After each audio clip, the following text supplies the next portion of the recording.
Before we jump into today's story, I just wanted to take a moment to let everybody know that the details in today's video are some that might be hard for people to get through, but still, it's a story that needs to be told. But before going into it, go in with caution. Viewer discretion is advised. What he did to his wife, I seen him with black eyes walking around here. She had to hold her face down. You know, I just told her, keep your head up, and if you need me, you know, I'm here. But, you know, like I said, she always did her thing and she was quiet. Did she ever tell you why her husband was in prison? No, I kind of know why, because he did beat her up before and real badly. And he did about 8 or 9 months. Investigators combed the yard and searched inside the house, boxing up evidence. Williams tells me she was shocked to hear that Jaz-na was the domestic violence victim. But she was a very nice person, and she didn't bother nobody. And she always was a person being at home and seeing after her children. Jenny, we dug up some media reports from 20 years ago about another man named Richard Timmons, who was also accused of murdering his wife. And through Timmons Jr.'s Facebook page, it appears those two men may be related.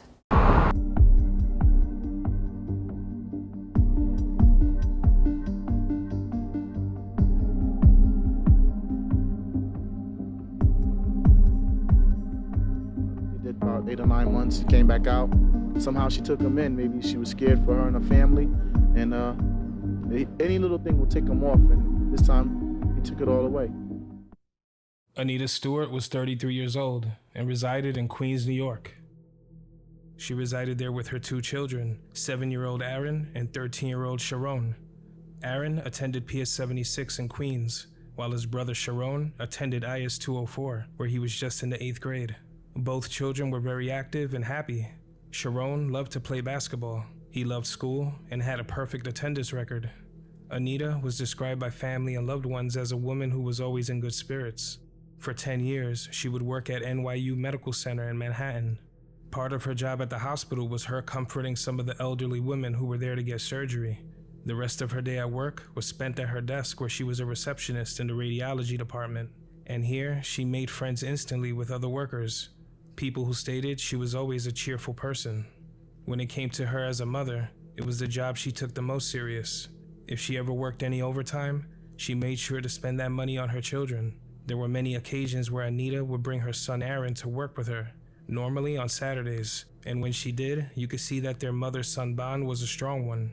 Anita always had a smile on her face, even if behind closed doors, everyday life was nothing to smile about. For more than 10 years, Anita had been a victim of severe domestic abuse at the hands of her husband, a man named Richard Timmons. He was the father of Aaron and stepfather of Sharon. Dating back to 1996, neighbors and loved ones remember the history of severe abuse in the household, and so did her co-workers. There were many days when Anita came to work and it was clear that Anita was being abused. She was arriving to work with visible injuries, but when they asked her what was wrong, she wouldn't tell anyone. Aside from the awful physical abuse, Timmons was just downright possessive, and he didn't want Anita to have a life of her own. It was said that he purchased her a pager just so he could always know where she was. If she was working overtime, Timmons needed proof, so he would make her get her supervisor on the phone. Everyone there knew exactly what was going on, but there wasn't much they could do. In June of 1996, the pair got into a terrible argument, an argument that would escalate to very violent levels. During the fight, Timmons' explosive temper would flare, and he would grab a knife and begin to chop Anita's hair off, only leaving patches. With that same knife, he would cut Anita's legs up before taking her by the head and slamming her face into a wall, crushing her eye socket, with her fading in and out of consciousness. That time, she survived. When she was in the hospital, her co-workers visited her, making it the very first time they realized how bad this abuse truly was. A friend of Anita's would say, "That was like unbelievable how badly she was beaten. She was beautiful before he made her into a monster." Just 2 months later in August, at Timmons' mother's house, he would menace and assault Anita yet again by holding a knife to her face and making threats of ending her life. He would also punch her in the face, in her eye, and then took her body and tossed her through a plate glass window, causing numerous injuries throughout all her body. The relationship between Anita and Timmons reached an all-new violent level, and this was something that nobody saw coming. But even with all of this, it was hard to predict exactly how badly things would escalate and how much worse things were about to get. He was jailed again in September of 1996, but Anita refused to testify against Timmons in court when he was arrested for what he had done to her. He was released that same day on time served. People who knew her grew worried for her well-being, with Timmons now being free. But surprisingly, Anita took Timmons back, even after all that he had done. People who knew Anita couldn't understand why she took him back. They felt like her days may be numbered, given all the damage he had already done to her. But the decision was ultimately hers. Which brings us to June 8th of 1997, when police were called to the Ravenwood houses in Queens. They were called for a domestic disturbance at the location, but when they arrived, they'd find a slaughter. Authorities couldn't enter the apartment at first and were forced to remove the front door from its frame using power tools, finally allowing them access. This is when they'd find Timmons sitting in a living room chair with cuts to his wrists, and as they got closer, they noticed that there was a body at his feet.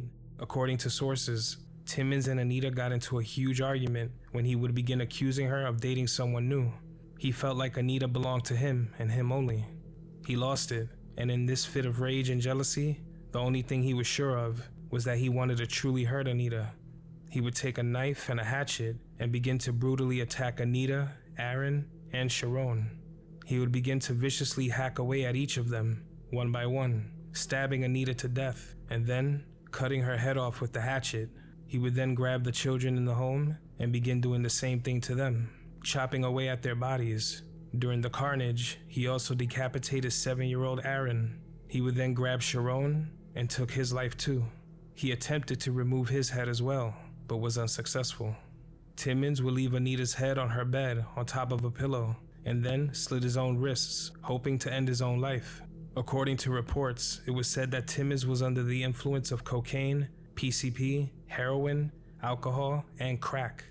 When questioned about the carnage at the Ravenswood houses, Timmons displayed just how far gone he was when he blamed Mr. Cheeks of the Lost Boys for the killings. In April of 2000, a murder trial for Timmons was wrapping up, and the trial would reveal even more gruesome details. A 911 call was played for the jury multiple times. The call was made by 7-year-old Aaron. His desperate pleas could be heard on the call, with some of his final words being, "Stop, Daddy, stop. Stop hurting us." The sounds of hacking could be heard as Timmons yelled. The sounds were of their heads being cut off. The jury could even hear when he cut through and made contact with the tile flooring. Anita's mother sat in the courtroom and heard the call, and identified the voices as her daughter and grandchildren. The unimaginable details of what happened to Anita and her children was just about the worst that anybody had ever heard. But there was another major detail about that night that nobody ever mentioned, and that was the fact that Richard Timmons had another son, and he was in the house that night to watch this entire thing unfold, and that son would grow up to be exactly like his father.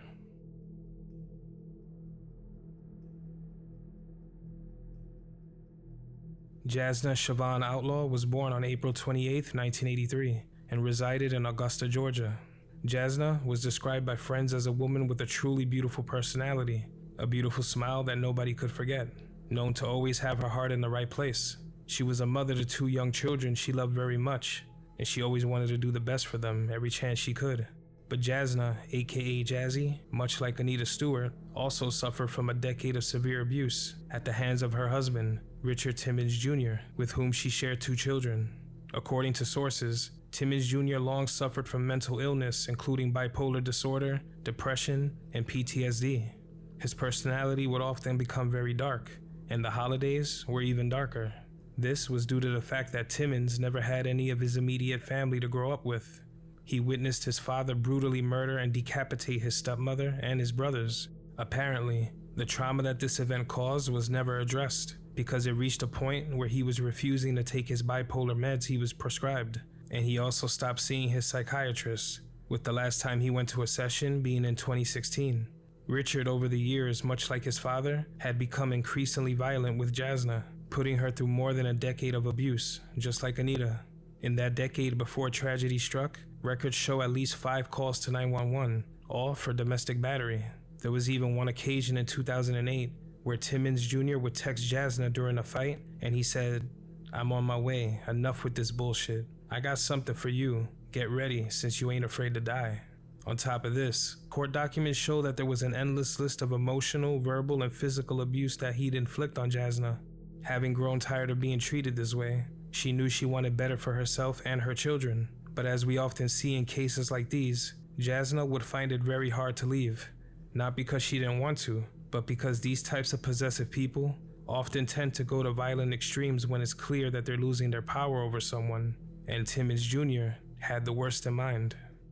On January 30th of 2018, Timmons Jr. would pull their 2 young children out of daycare and drove them to North Carolina without Jaz-na even knowing.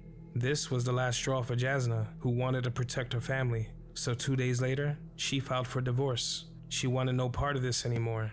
She expressed to those around her that she was living in fear. She knew this divorce would make Timmons explode and knew exactly how violent he could be. And the moment she took the chance to get out, it would lead to a tragic outcome.